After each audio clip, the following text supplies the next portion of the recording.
Carson here with Checks Vans.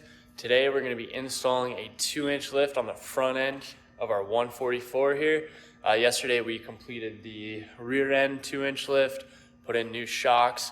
Today we're just going to be doing the front end, basically 2-inch lift blocks on top of our struts. We're also going to be dropping our subframe 2 inches as well. So let's dive into, I got all the parts laid out here. We'll go over kind of what these are and our procedures. Here we are, we have all of our parts laid out for the front end. So you have your bump stops right here. Then you have your transmission mount lift block. You have your 2 engine mount lift blocks. These go on top of your struts. Those are also lift blocks. Then over here, your brake line drop kit. We have a steering shaft extender. And these are our subframe spacers. Those are basically all your parts. Pretty simple. First things first, we're gonna jack up the van, get it onto jack stands, and then remove the wheels. So like I mentioned yesterday, we already put in, let me grab a light. We had already installed our Falcon shocks. You can see we dropped our brake line down. Right there is, your lift spacer. Basically goes under your leaf spring. Rear end's pretty damn simple. That's basically all we did was put those in. So the first thing you want to do is you want to make sure your wheels are completely straight because we're going to be extending that steering shaft. So you go ahead and make your steering wheel straight. And then we're going to disconnect the negative on our battery. Lift up the front end of the vehicle. We're just using jack stands today. There's some really good points up in here for your jack stand. Gives us a lot of room in the front to be able to work. So I definitely recommend using those points.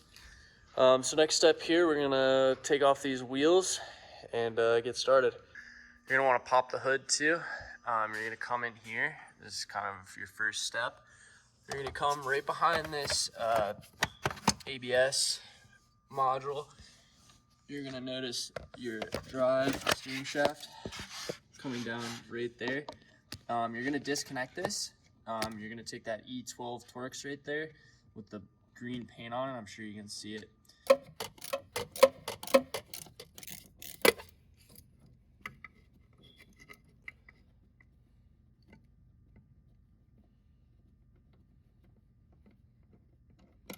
Don't forget to hold on to this bolt because we're going to use it again. Now that you have that Torx bolt out, you're going to come underneath the vehicle here. This is the front driver's side wheel. Look up in here, and this is your steering rack. Got my hand up in here. That's your steering rack right there coming down. So what you're going to do is you'll see another Torx. Let me zoom in. See another Torx bolt right there.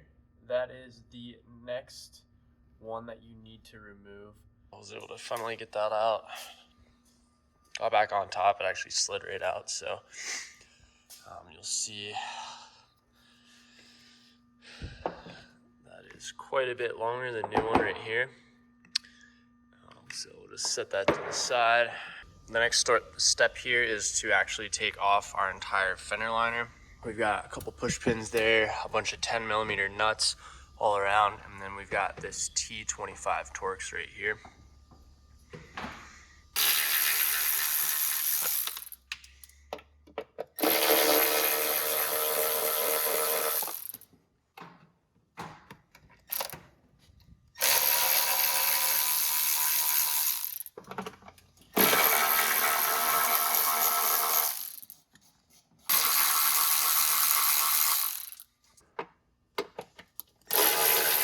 So here we are with the fender liner out.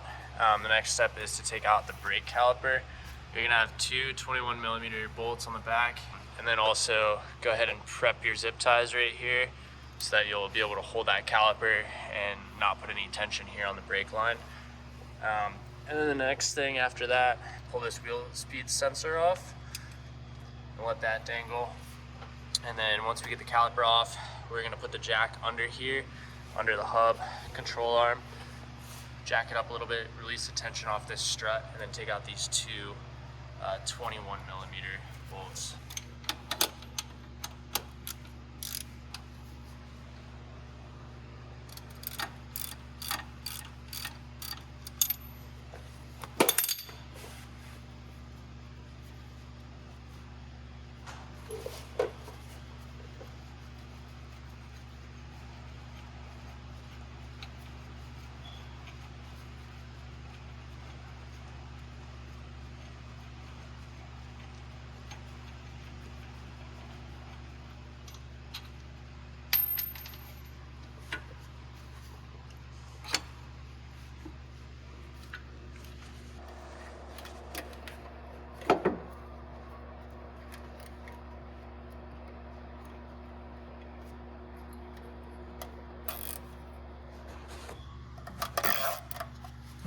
Two bolts out. You're just gonna let the knuckle wheel hub just dangle down here. Make sure you're not pinching any lines or anything. And then your strut is nice and loose. You're gonna go up on the inside of the vehicle. You're gonna want someone out here holding it. And there's 4 bolts up here that you're gonna take out from the inside. Here we are on the inside of the vehicle, and these right here are those 4. Alright, so now that you have both struts out of there, the next step is to take your jack, go ahead and support the bottom of your oil pan, and you're going to come in and you're going to remove 2 of the engine mount bolts. It's going to be 16mm socket. Alright, so with a couple of extensions on a impact, you're able to access those bolts. And on the driver's side of the vehicle, on top of the subframe, there's going to be a couple of trim retaining clips with a zip tie. So we're just going to go ahead and pop those off. So now that you have the 2 bolts out of the engine mounts, the oil pan secured, the retaining clips for the wiring harness and whatnot disconnected, you're going to support the subframe, and then we're going to remove these 4. And then next step, to get those transmission bolts out, come back up.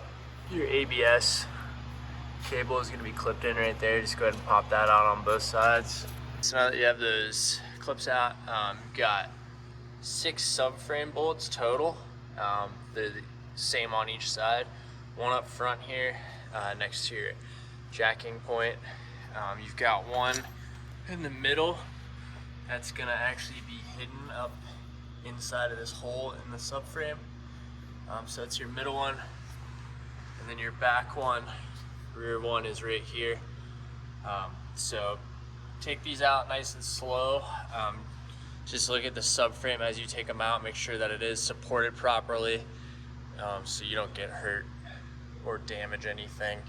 You have all those bolts out. You're gonna have, you can do it by yourself or with someone else. We're gonna slowly release the jack and drop that subframe down just enough to where we can get these in. The front and back, because they have this nipple on them, they're actually gonna have to go onto the old nipple, and then this nipple will have to drop in. So you'll have to drop it even further for these, whereas these middle ones, you just slide them in. So we'll do the front and rears first and get those all set in there. All right, keep going with it. All right, now jack it up. Just, actually, let me leave that there. Let me go get this other one in.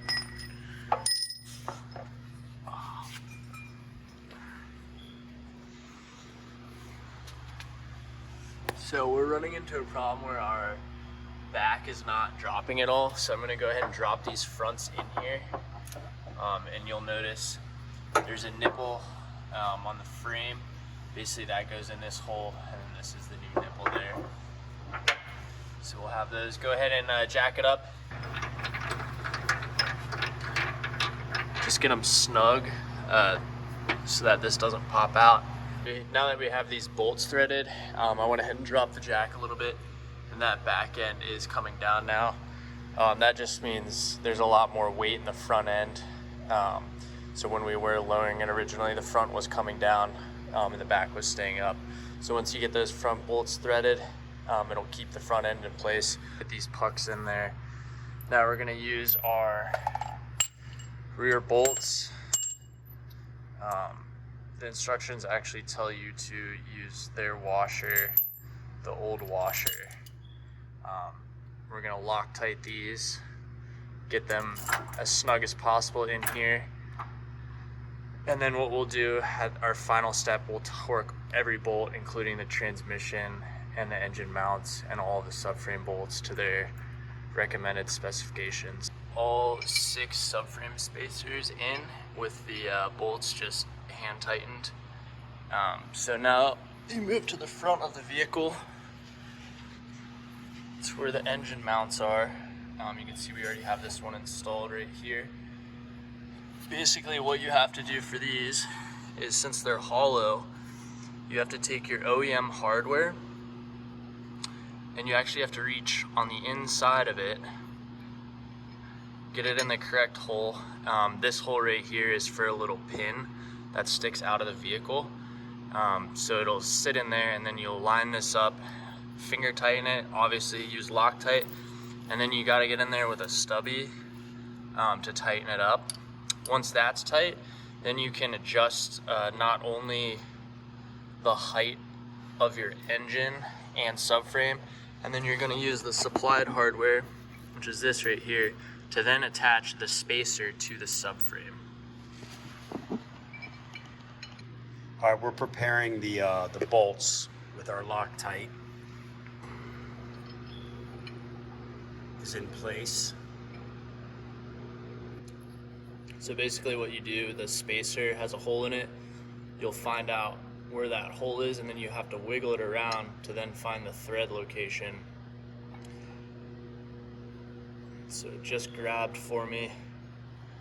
I'm gonna tighten that up as best I can. You'll also want to feel in the front end, make sure that pin has dropped into the spacer. It means you're pretty much all lined up. And then you'll come in there with a stubby.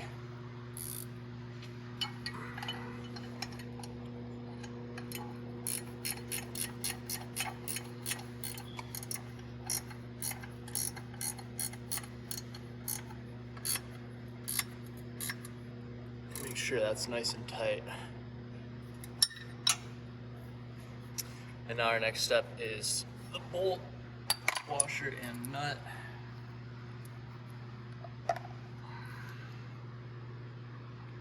These are nylon lock nuts, so really Loctite is not necessary. However, we're just gonna put it on there anyways. This one's a little easier because you can actually kind of look up through the bottom.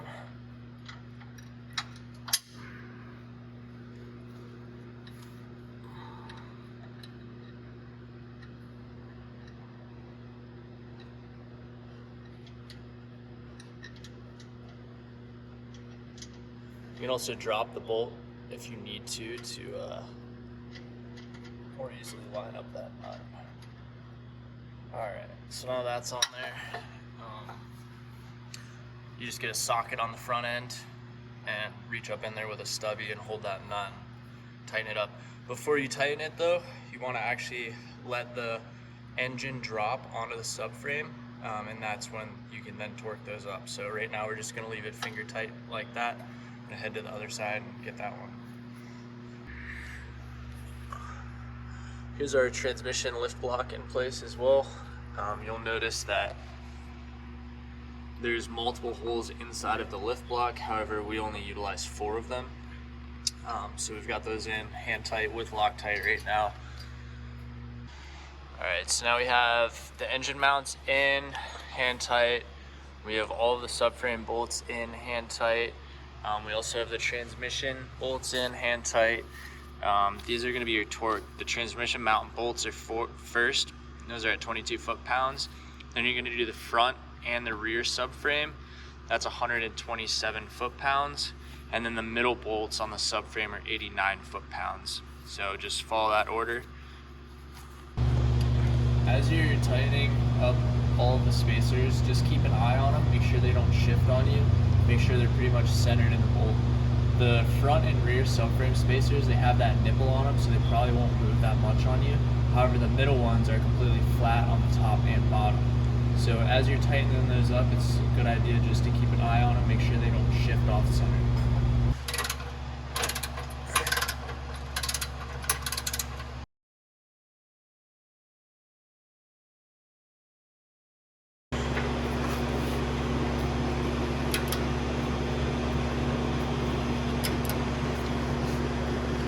So now we have all of the subframe bolts torqued to spec.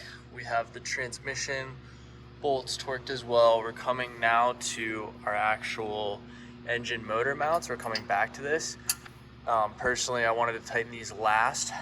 We got the top bolt tight on the actual mount, and then I went ahead and I just lowered the engine down, letting these lift blocks actually have the weight of the engine on them now. That means our bolts actually lined up where it needs to be. So now I'm going to tighten these down. We did put a little bit of Loctite on them. They are locking nuts, so you know, do one or the other or both if you're like me. So now we're moving on to our actual strut spacer. This basically goes on top of your shock to space down your shock, give you that lift. Your 4 original bolts right here, they're all obviously on the inside of the vehicle, so you're going to need somebody in there with a torque wrench. We're going to Loctite all 4 of these, and then this spacer right here, it's actually got a nut welded onto it. So those original bolts will go into these 4 holes. You'll notice too on every spacer, at least ours are labeled left and right, so just make sure you have the right spacer. It really only goes on there one way, so you'll just hold it like up just like that, get those threaded. Definitely helpful to have a second pair of hands for this.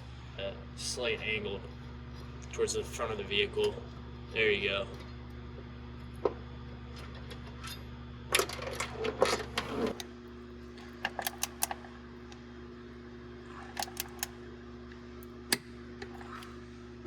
All this torque down. This spacer is in position, ready for you to fit your strut up in there. And then you've got new hardware for that strut. It is a little difficult to access those rear bolts, so if you put the strut up there,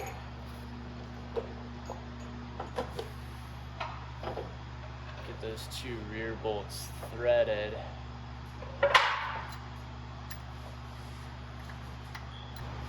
Make sure to put Loctite on the threads as well.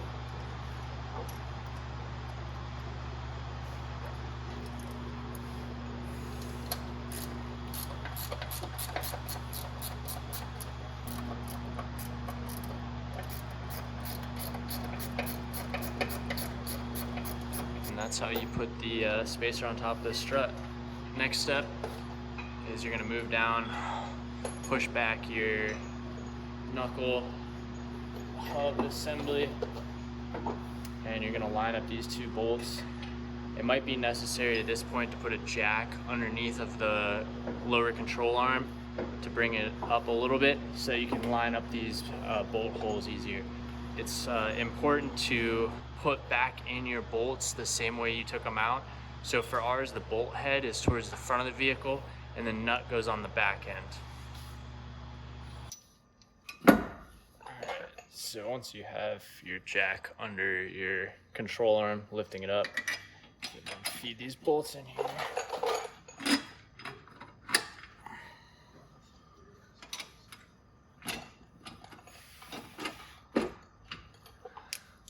Put a little Loctite on those threads.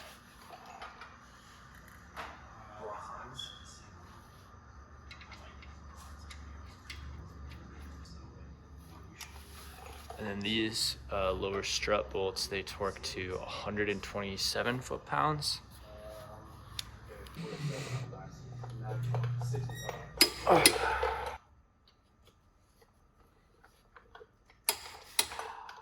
Now once you have your strut bolts torqued down, it's time to put back on the brake caliper. And also make sure your rotor is nice and clean, you didn't get any grease on it. Make sure when you went to hang this caliper up there that you didn't twist this brake hose at all when you did so. So make sure that your text looks nice, there's no kinks in it or anything when you go to put it back on.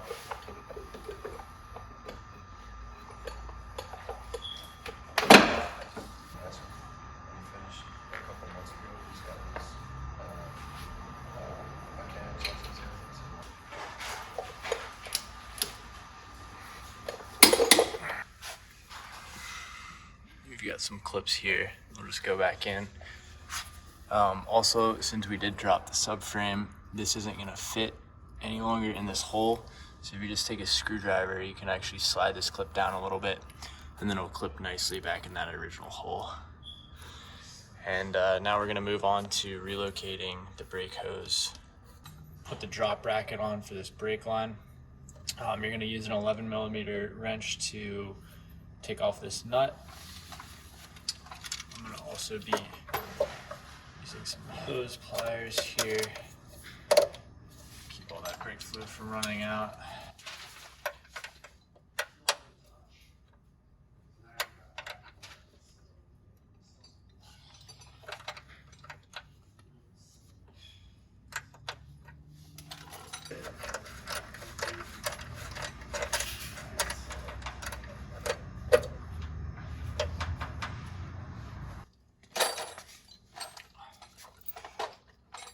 For these plates, the orientation is like that.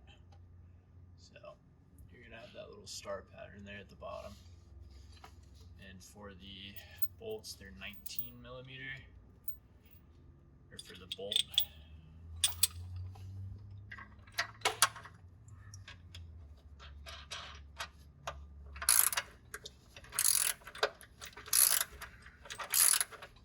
And once that's snug, come back and reattach this.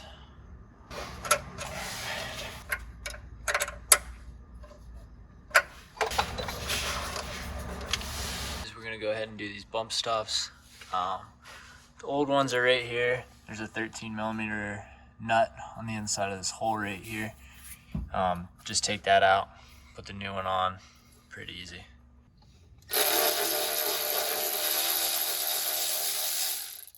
Part of this is aligning and getting the nut and the bolt on, or the washer and the nut onto the bolt.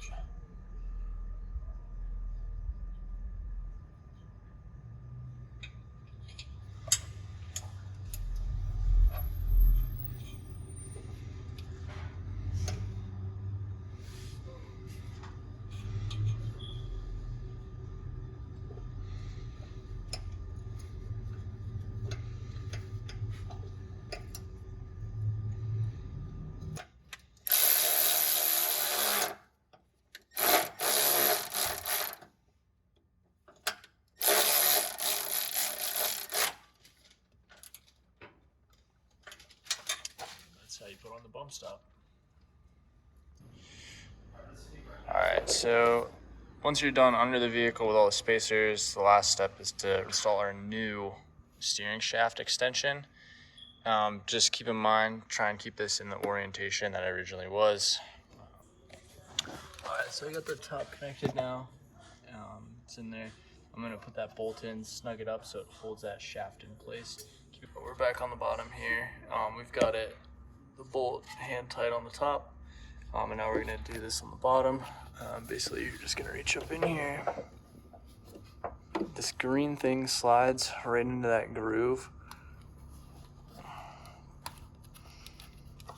Might need to pull on this a little bit. Make sure those splines are lined up. It didn't fit on right like that. And then you can put the bolt in. If you notice that green thing at the beginning, it had a hole in it. So if you have your bolt in there, it's not going to go on. So we'll tighten these up now. And that completes it, other than bleeding the brakes for all the steps on the lift. Just go over, make sure you got everything torqued down properly. Make sure you didn't miss any steps. You shouldn't have really any leftover hardware. You're good to put on the wheels now. Go ahead and drop it down, see how it sits. Since we did disconnect our brake lines and we put in the rear lift the other day, we're gonna have to bleed all the brakes. From what I can see, these are pretty accessible even with the wheels on. We're gonna do it right now while the wheels are off, make it easy on ourselves. The correct procedure is furthest tire away from the brake reservoir. So that will be passenger's rear, driver's rear, passenger side, driver's side. So we'll go ahead and bleed those brakes, get these tires on, see how it sits. All right, so here we are. We went ahead and got that steering shaft extension in, dropped the van down. Here it's sitting right now with the lift.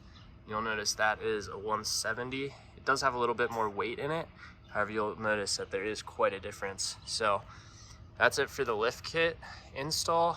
The next step is basically just take this to an alignment shop, get it aligned, and then you're ready to roll. We did not put the fender liners back in this yet because on this van, we're actually gonna be running an air compressor hose for our ARB air compressor that sits right up here in the engine bay. So we're gonna get this aligned first, and then we'll go ahead and reinstall all these fender liners, but that's pretty self-explanatory. If you want to go with larger tires as well, they do sell a mud flap relocation kit, and I think that allows you to run up to 33s, but I'm not sure on that. Van Compass website also has some great information on what tire size to get if you want to go for a larger tire. So that's it for the lift kit install video.